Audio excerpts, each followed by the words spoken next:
La obstinación de los romanos por suministrar a sus ciudades agua en abundancia y de máxima calidad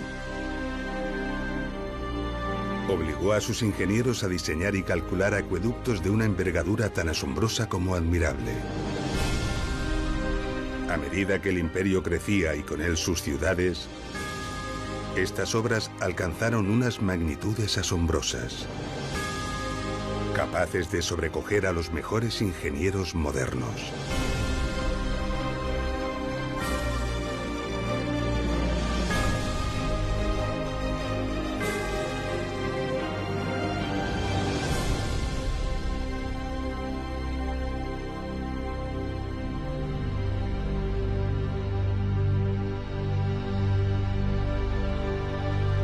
En la primera parte de Ingeniería Romana, Acueductos, pudimos comprender, gracias al gran acueducto de Nimes, cómo se proyectaba y se planificaba un acueducto romano.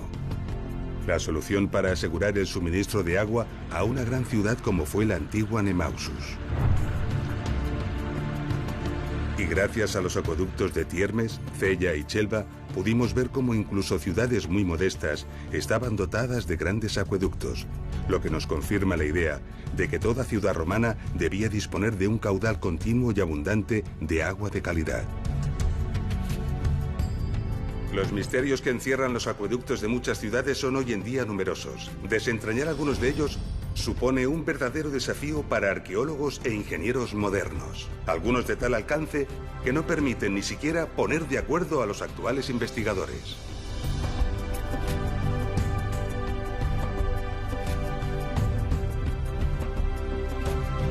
...200 kilómetros al norte de Chelva se encuentra la sorprendente ciudad romana de Bilbilis, famosa por ser la patria del poeta Marcial.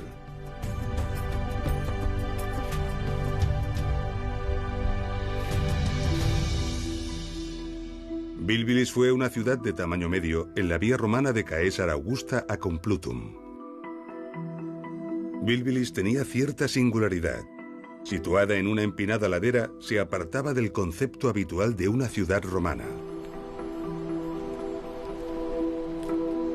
¿Quién sabe las razones que hicieron de esta ubicación la escogida para fundar Bilbilis?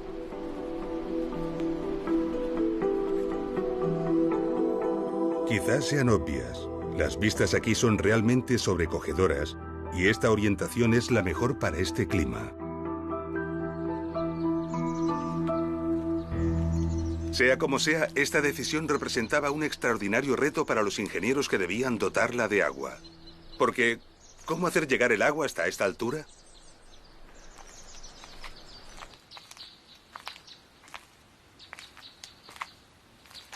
A Bilbilis se la conoce por sus numerosas cisternas. Cerca de una veintena de cisternas como esta se desperdigan por toda la ciudad.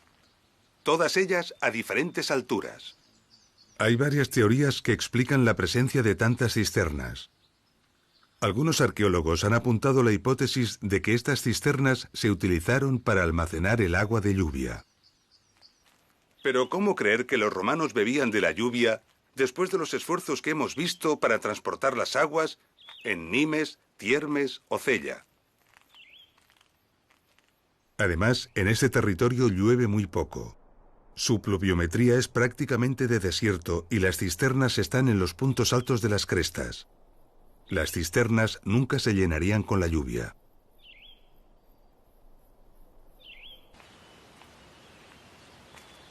Bilbilis no era una gran ciudad como Nimes, pero era una ciudad importante.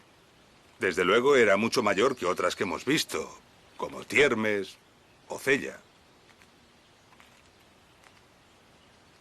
El teatro de Bilbilis tenía una capacidad cercana a los 4.500 espectadores. También las termas tenían unas dimensiones respetables.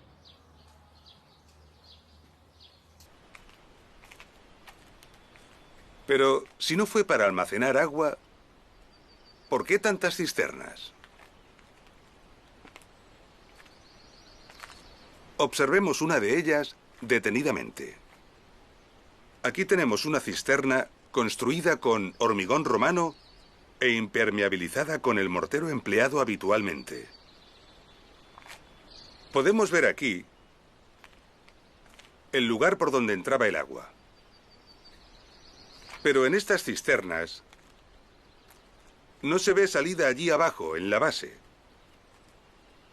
Sin embargo, sí que puede verse aquí el orificio de salida, ligeramente por debajo del nivel de entrada.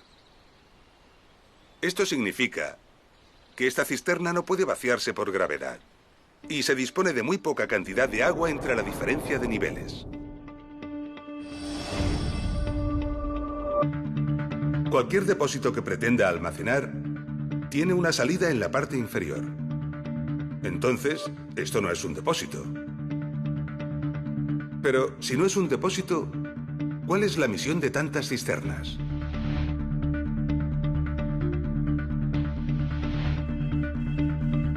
Para contestar a esta pregunta, vamos a desplazarnos a Itálica, ciudad de la Bética, cerca de la actual Sevilla, en España. Itálica era una ciudad importante y tenía un buen acueducto. Un acueducto de 35 kilómetros y medio de recorrido total y, según los estudios, de un diseño y trazado impecables.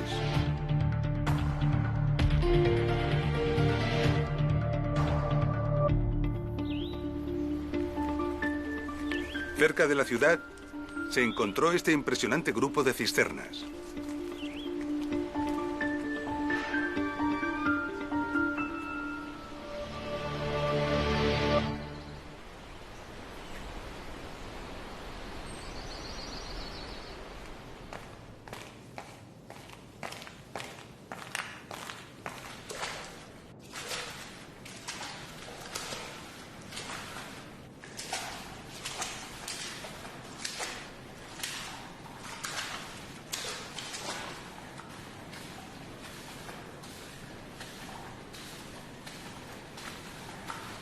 Aquí podemos ver el canal de entrada del agua que venía del acueducto.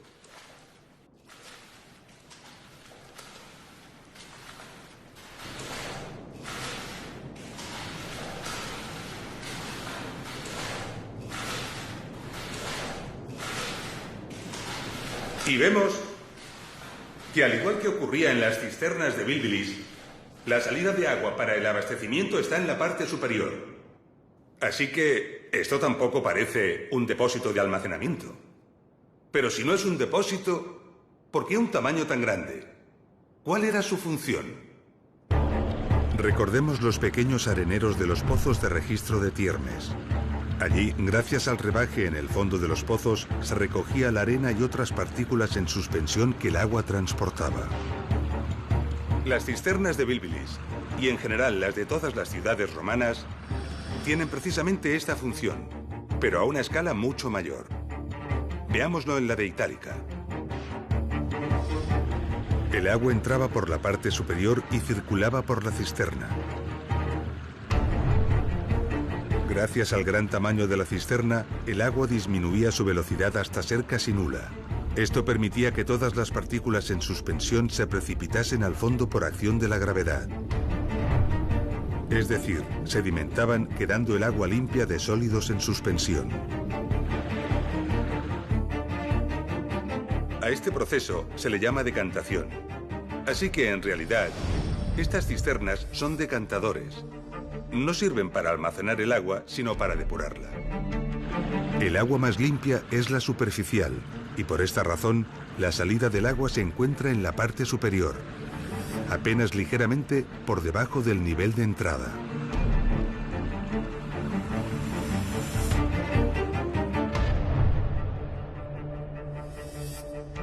Los decantadores se sitúan a veces al principio del acueducto, pero normalmente se emplazan al final, cerca de las ciudades. Su tamaño se determina en función de la calidad del agua que llega a través del acueducto, es decir, de la cantidad de arena y partículas en suspensión que el agua arrastra, y también proporcionalmente al caudal de agua que debe procesar. Pero en Bilbilis no hay un solo gran depósito de distribución, como suele ser lo habitual. Hay prácticamente 20. ¿Por qué? Esta es la cisterna más elevada encontrada en Bilbilis. Como ya sabemos, toda la ciudad debe encontrarse por debajo de su cota para que el agua sea distribuida por efecto de la gravedad. Pero Bilbilis es una ciudad que tiene un importante gradiente de altura. Es decir, hay una gran diferencia de altura entre esta cisterna y las casas de la ciudad que están en la parte más baja. El peso del agua, la presión aquí abajo, es enorme. Sería suficiente para reventar las tuberías, sobre todo las de plomo. Esto lo sabían perfectamente los técnicos romanos.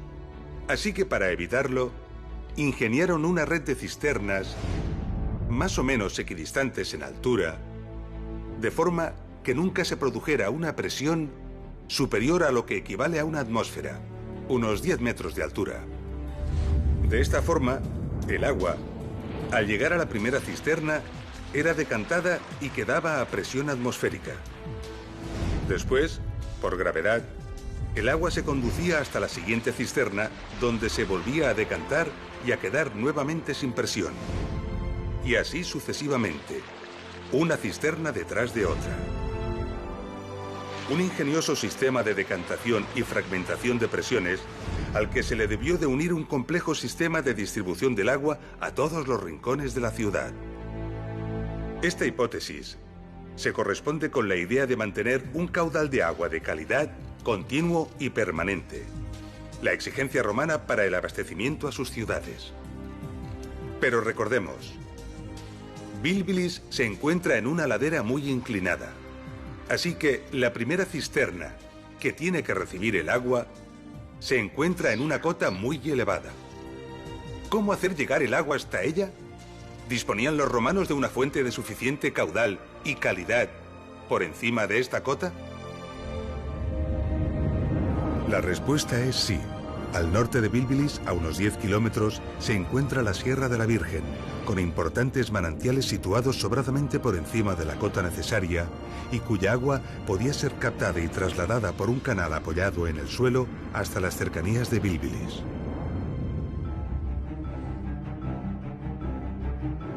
Sin embargo, una vaguada se interpone entre los dos puntos. Para mantener la poquísima pendiente que requiere un canal, sería necesario construir unas enormes arquerías. Unas arquerías de unos 100 metros de altura y más de 1000 metros de longitud. Unas arquerías de estas características son absolutamente inviables. ¿Cómo resolverlo? Los ingenieros romanos tenían poderosos conocimientos de hidráulica y, por supuesto, conocían perfectamente el principio de los vasos comunicantes. Este principio físico nos dice que recipientes comunicados por su parte inferior por un conducto cerrado mantendrán el líquido que contienen al mismo nivel independientemente de la forma de dichos recipientes.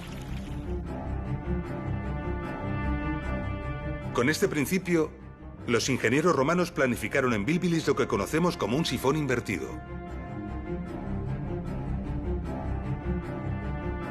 Un sifón invertido consiste en una estructura en forma de U, en la que por el principio de los vasos comunicantes, el agua que entra en un extremo alcanza el mismo nivel en el otro extremo. Recientemente, siguiendo esta hipótesis, hemos encontrado estos restos al otro lado de la vaguada.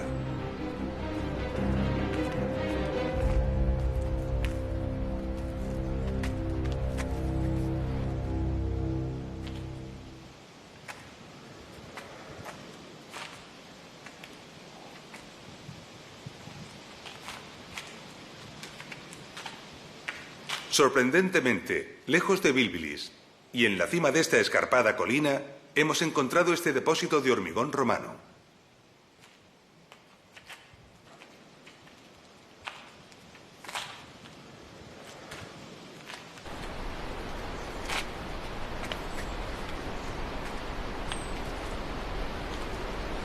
Bilbilis está en aquella colina y el depósito más alto de la ciudad está justamente en esa cresta que podemos ver desde aquí. Y está 7 metros más bajo que este depósito que acabamos de ver. Por lo tanto, entre ambos se desarrollaba un sifón que salvaba toda esta vaguada.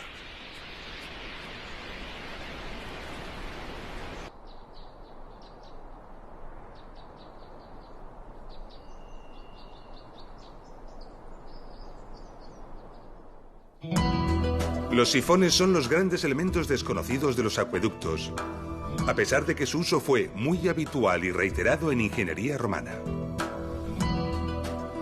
Para comprobarlo, iniciaremos un viaje a lo largo y ancho del imperio. Comenzaremos por el noreste, la actual Turquía. Año 330 a.C. Alejandro Magno controla su vasto imperio dividiendo y encomendando el control a sus generales más próximos.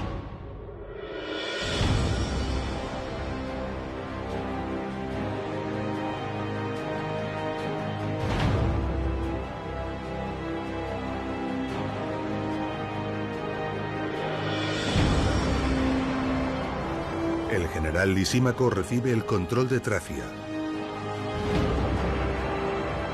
Lisímaco manda custodiar sus tesoros en la ciudadela de Pérgamo. Situada sobre un promontorio rocoso, esta ciudadela se convertirá en una importante ciudad, capital de un reino y un gran centro intelectual que rivalizará con Alejandría.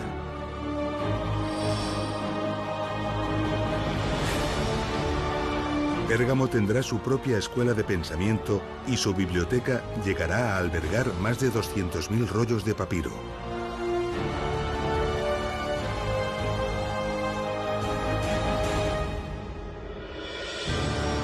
Tras el reinado de varios reyes, Pérgamo pasa a dominio romano.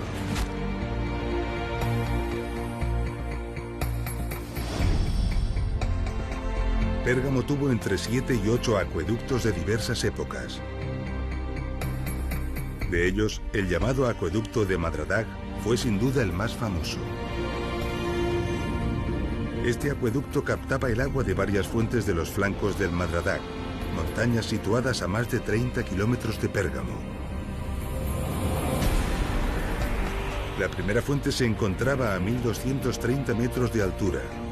Una tubería trasladaba el agua a una segunda fuente situada en la cota 1158. El caudal de ambas fuentes se juntaba, aumentando considerablemente.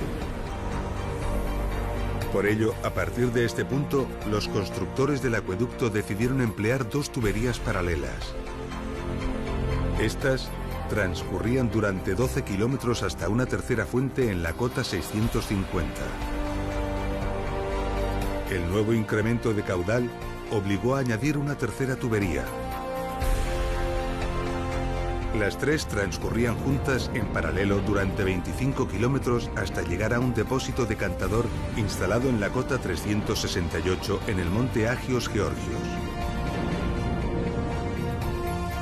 En total, un recorrido de 40 kilómetros de tubería enterrada salvando una diferencia de altura de 862 metros.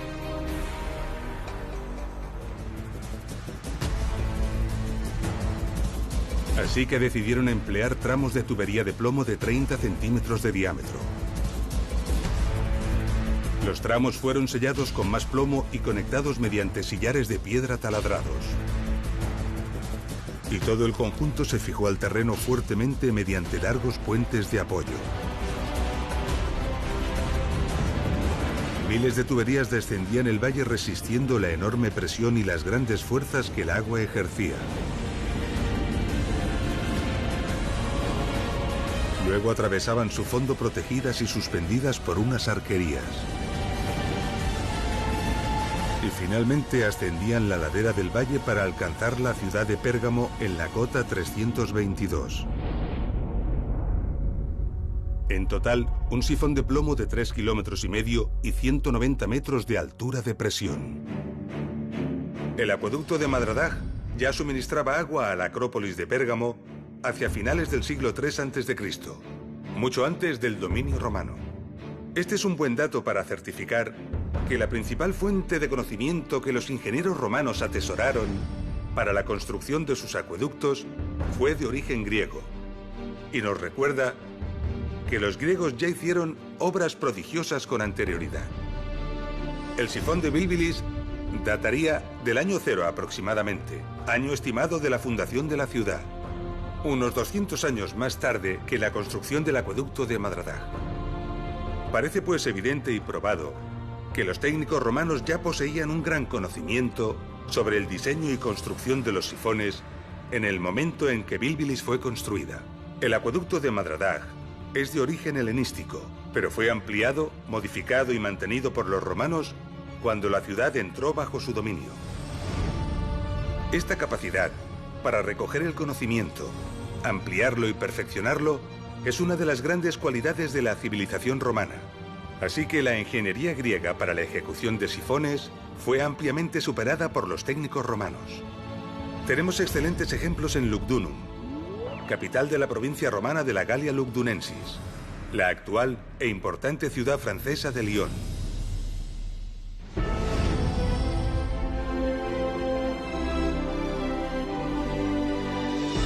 Lugdunum fue durante 3 siglos la ciudad más importante del Imperio Noroccidental. El enorme caudal de agua que demandaba Lugdunum obligó a la construcción de 4 grandes acueductos. Todos ellos estaban dotados de imponentes sifones. De estos acueductos, el más impresionante fue el acueducto del Gier, conocido por el nombre del valle del que tomaba las aguas.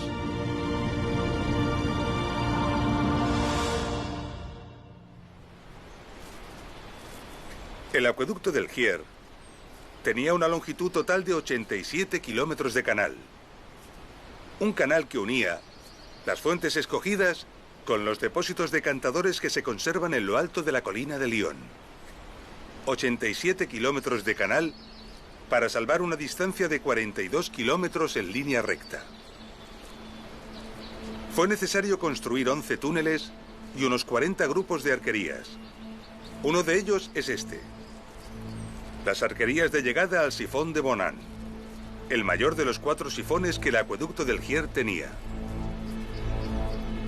Este grupo de arquerías tiene 250 arcos que se extienden a lo largo de 1.650 metros. Y aunque parezca sorprendente, no es el más largo. Más adelante, cerca de la ciudad, había otro de 300 arcos y 1.900 metros de longitud.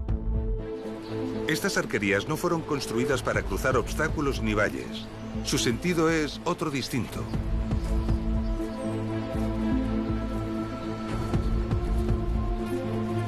Frente a nosotros tenemos el obstáculo a salvar, el Valle de Bonan.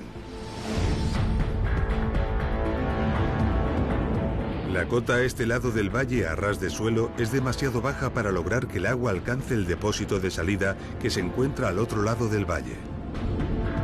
Para alcanzar la otra punta del valle, era necesario incrementar la presión del agua, aumentando la altura de la canalización varios metros sobre el suelo.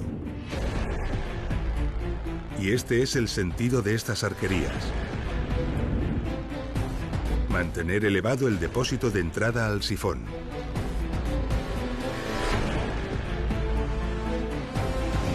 Allá arriba estaba el depósito de entrada del sifón, y de él salían 11 tuberías de plomo. La misión de tantas tuberías era dividir la fuerza del agua.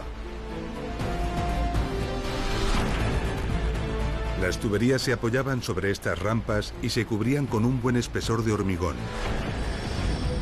Luego discurrían por el terreno ladera abajo del valle, enterradas y cubiertas con hormigón que ayudaba a resistir la presión.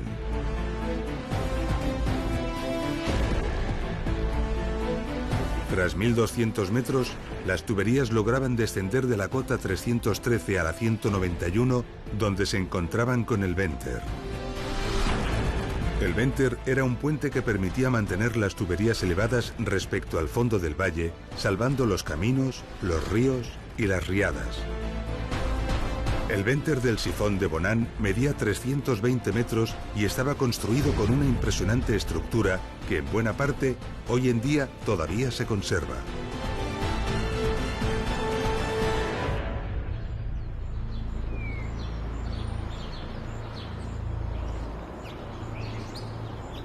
Estas arquerías tienen un revestimiento de los paramentos muy peculiar, de gran belleza, llamado opus reticulatum. En él se alternan los colores de las pequeñas piedras, en forma de rombo, talladas una a una.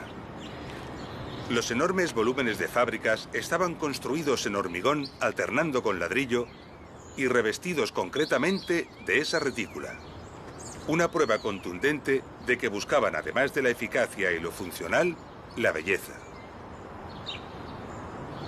Esta búsqueda de funcionalidad y belleza hizo planificar estas arquerías con arcos transversales en las pilas para el aligeramiento. Sin embargo, los arcos más altos fueron cegados. ¿Por qué?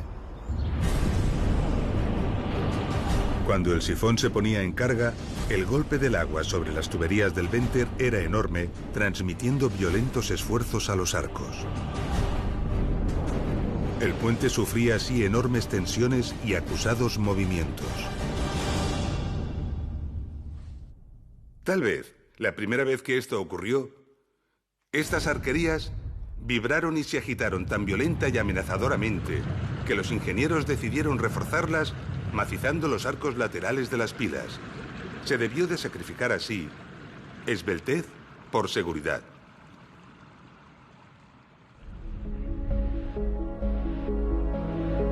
Al final del Venter, el agua era empujada por la enorme presión ladera arriba.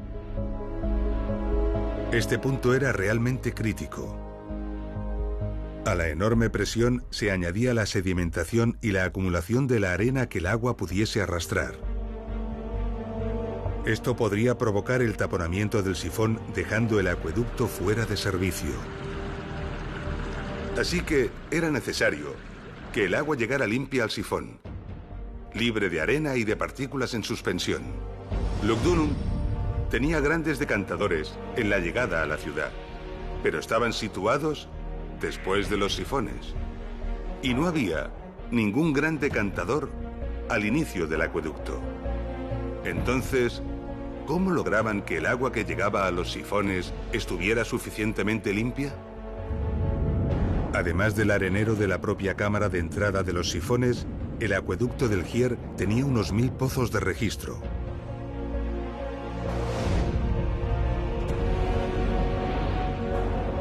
Alternativamente, estos pozos de registro disponían de un pequeño arenero en su fondo.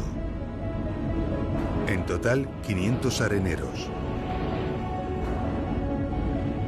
La labor de estos 500 areneros a lo largo del recorrido resolvía el problema de limpiar el agua suficientemente para evitar problemas en los sifones.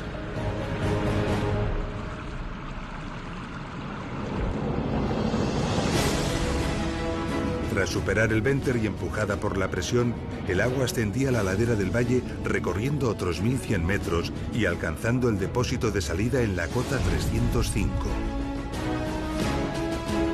8 metros por debajo de la cota del depósito de entrada del sifón. A partir de ese punto, el agua era conducida por el canal, ya sin presión, hacia los decantadores situados en la colina de la ciudad. El impresionante sifón de Bonan salvaba un valle de 2.660 metros de anchura y tenía una altura de más de 120 metros.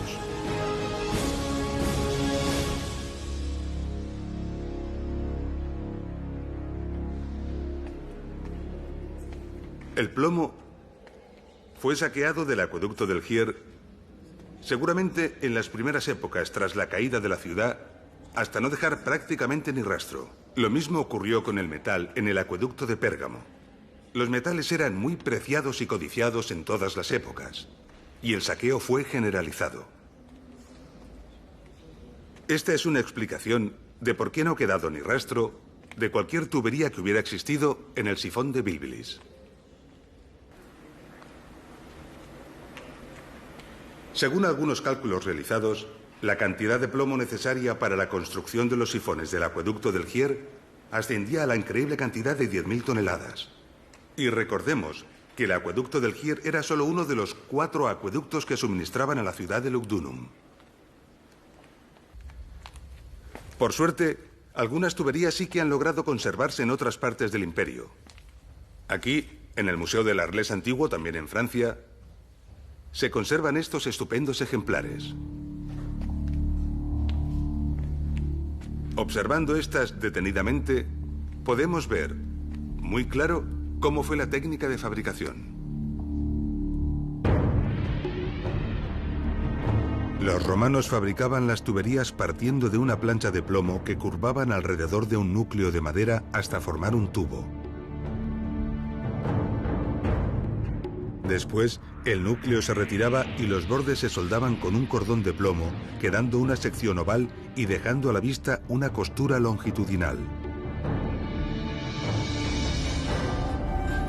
La unión entre tuberías se hacía con un grueso enchufe que también se soldaba.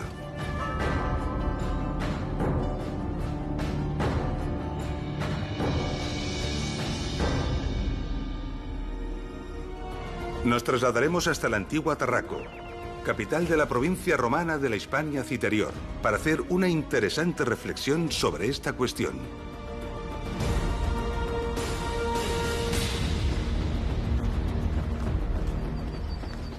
Se desconoce el recorrido general del acueducto de Tarraco.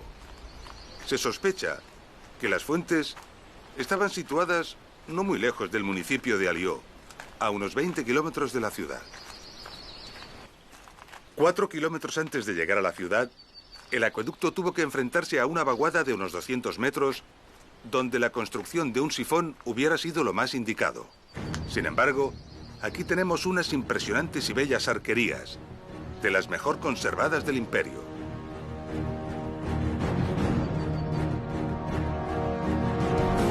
Con 217 metros de largo y una altura que llega a los 27 metros, es una obra costosa y compleja que podría haber sido evitada construyendo con menos esfuerzo un modesto sifón.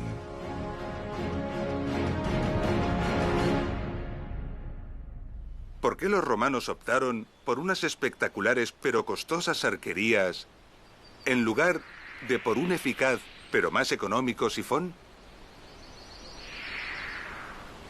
Muchas de las obras de las ciudades y de sus cercanías eran patrocinadas por personajes de alto rango socioeconómico. Este tipo de acciones proporcionaban una buena imagen y alto prestigio a su patrocinador. El espectáculo que ofrecen unas bellas arquerías no tiene nada que ver con la imagen discreta que ofrece un sifón, que aunque es una obra de ingeniería admirable, no se presta a la publicidad. Este lugar estaba cerca de la ciudad y seguramente al lado de una importante calzada que comunicaba con Tarraco. Así que muy probablemente se decidió la construcción de estas imponentes arquerías para lograr un efecto publicitario y de espectáculo.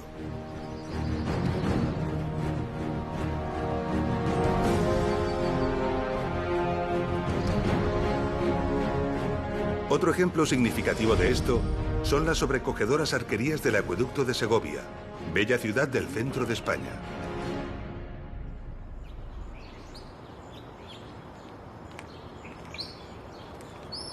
Se desconoce prácticamente todo del acueducto de Segovia, incluso la fecha en la que fue construido. Sí que se sabe que suministraba agua a una ciudad muy humilde, y por el tamaño del cajero que transportaba el agua, sabemos que su caudal era realmente modesto.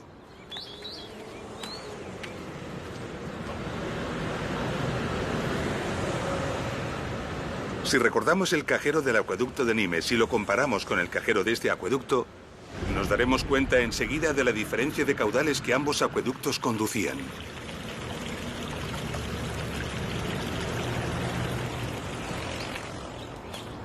En cualquier caso, muy cerca de la ciudad, fue necesario salvar una importante depresión del terreno. Para trasladar un caudal de agua tan pequeño, la construcción de una tubería a presión, es decir, un sifón, hubiera sido lo más eficaz y sencillo. Sin embargo, se decidió la construcción de esta maravilla.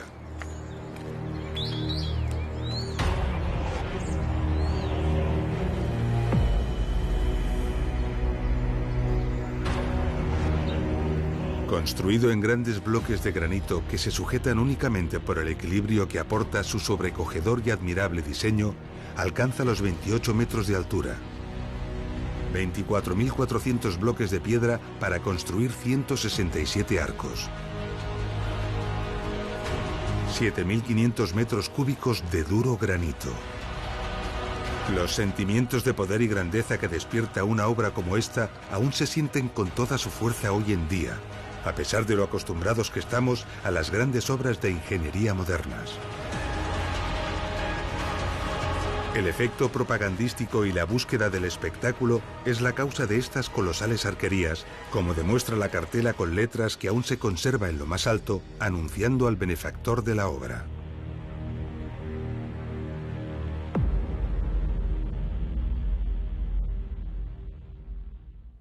El aprovechamiento de la fuerza de la gravedad para conducir el agua es la clave de todo acueducto romano.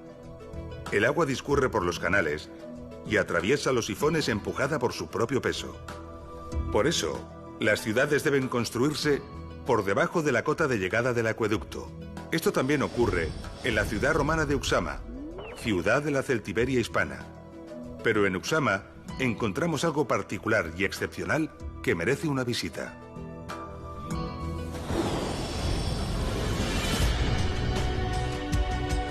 Uxama tuvo una cierta importancia en época romana, en gran medida por estar situada en la importante calzada romana que unía Caesar Augusta y Astúrica Augusta y que atravesaba toda la Celtiberia.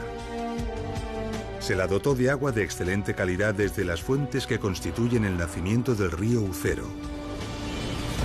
Se construyó una canalización de 46 kilómetros que llegaba a la ciudad a una cota tan solo 12,20 metros más baja que la cota de las fuentes.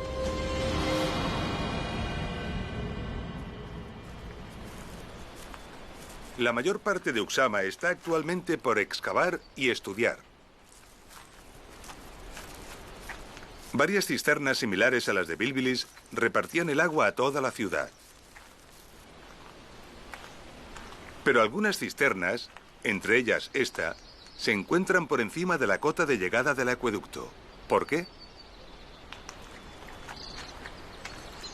En esta colina se descubrió algo inesperado y sorprendente.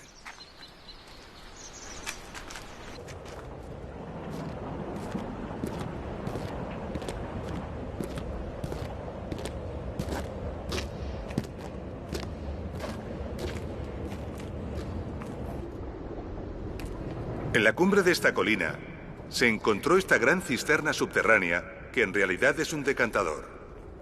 Y lo extraordinario de este decantador es que está 40 metros por encima de la cota de llegada del acueducto.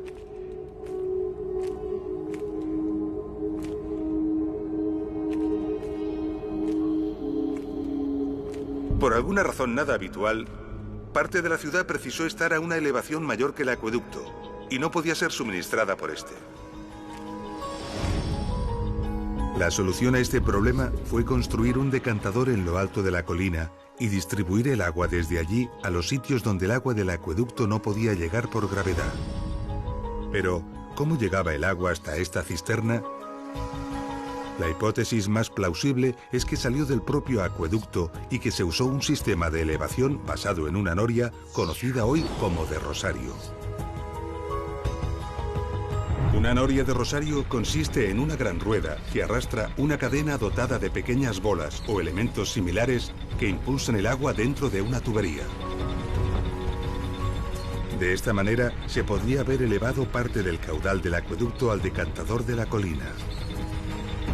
La rueda bien podría haber sido traccionada por fuerza animal, por la del viento o quizás por combinación de ambas según las circunstancias.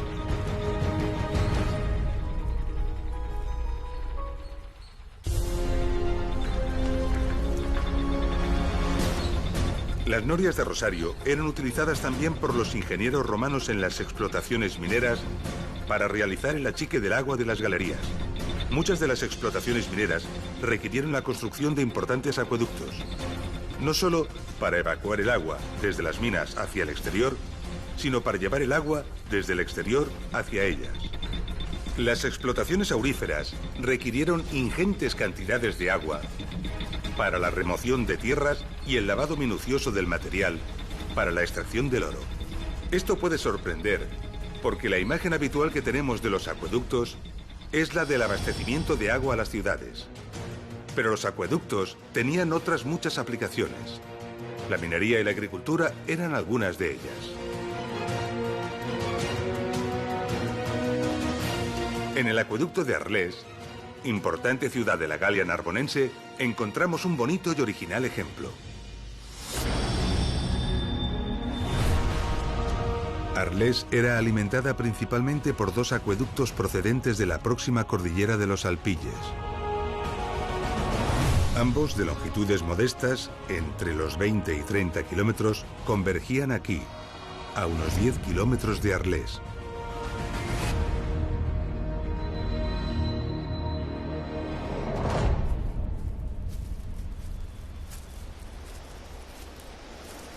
Este es el lugar donde se unían los dos acueductos en una gran arqueta de distribución de la que salían estos dos nuevos canales.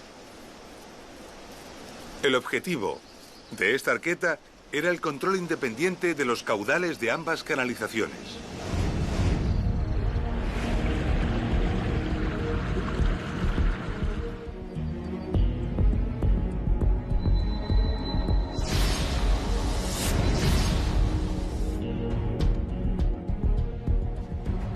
En estos restos podemos ver estupendamente el impresionante grosor del mortero impermeabilizante Opus Signinum con que fueron dotadas estas canalizaciones.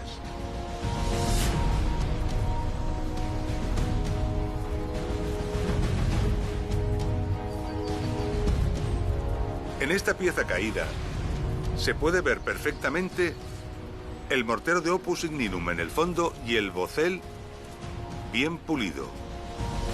Y esta placa es concreción calcárea. Recordemos que la concreción calcárea es la precipitación de cal que se produjo durante los cientos de años de funcionamiento del acueducto.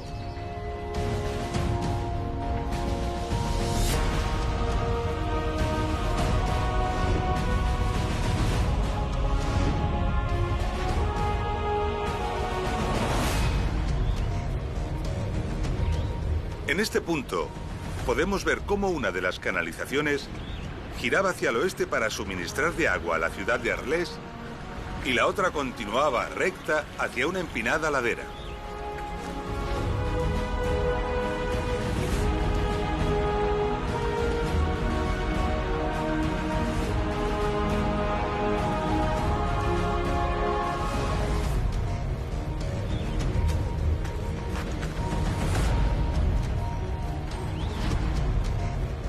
Y en esta ladera podemos ver la cimentación de una construcción cuyo evidente objetivo era aprovechar la fuerza del agua. Por los restos encontrados en las excavaciones, podemos reconstruir estas instalaciones. Un impresionante complejo de molienda harinera compuesto de 16 ruedas de casi 3 metros de diámetro. Las ruedas eran movidas por la fuerza del agua al bajar por la pendiente. El movimiento se transmitía mediante diversos engranajes a los rodillos de piedra que trituraban el grano. Se ha calculado que este molino podía moler 3 toneladas de cereal por hora, suficiente para abastecer la demanda de 80.000 personas.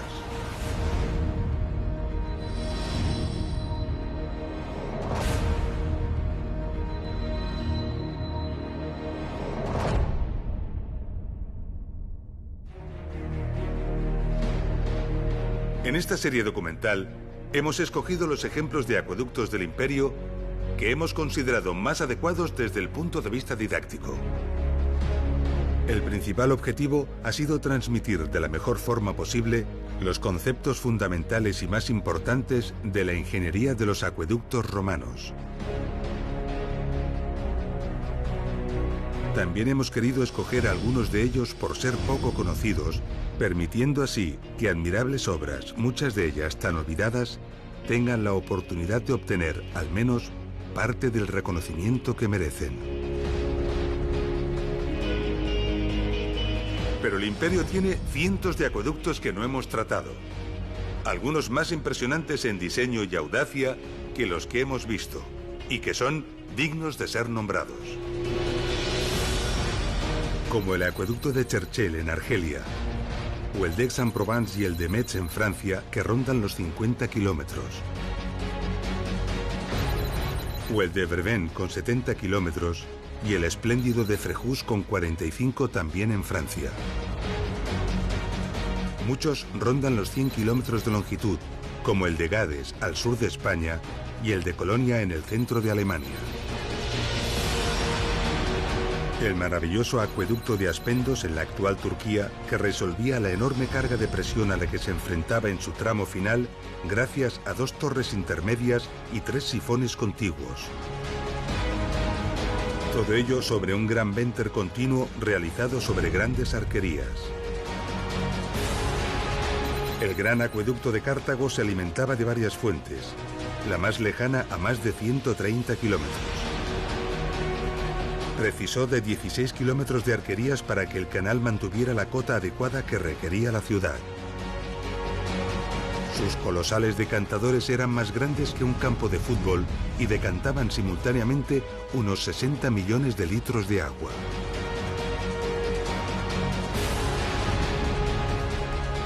El colosal acueducto de Valente suministró agua a la antigua Constantinopla. Con más de 400 kilómetros de canal, fue una de las mayores obras hidráulicas del mundo antiguo. En la colosal explotación minera aurífera de las Médulas, en España, se construyeron diversos acueductos cuyos canales superaban en conjunto la increíble cifra de 600 kilómetros de longitud.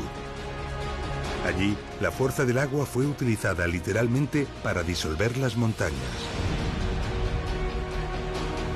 Pero seguramente, el sistema de abastecimiento más espectacular de todos, como no podía ser de otra manera, fue el de Roma. Roma era suministrada al menos por 11 grandes acueductos, algunos de ellos con recorridos cercanos a los 100 kilómetros. Los 11 acueductos de Roma suministraban cerca de 1.000 millones de litros de agua por día a la ciudad. Los acueductos de Roma son un espectáculo en todos los sentidos. Sorprendentes e ingeniosas soluciones técnicas. Multitud de túneles y galerías. Infinitas y elegantes combinaciones de fábricas en sillares y ladrillos. Canalizaciones dobles e incluso triples superpuestas. Y valles atravesados por kilómetros y kilómetros de arquerías.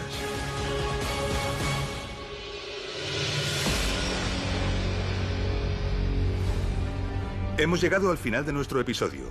En él hemos conocido nuevos y apasionantes ejemplos de suministro de agua. Hemos comprendido los sistemas de decantación del agua y la técnica del uso de los sifones como alternativa a las arquerías. Y como única e ingeniosa solución para salvar grandes valles y vaguadas.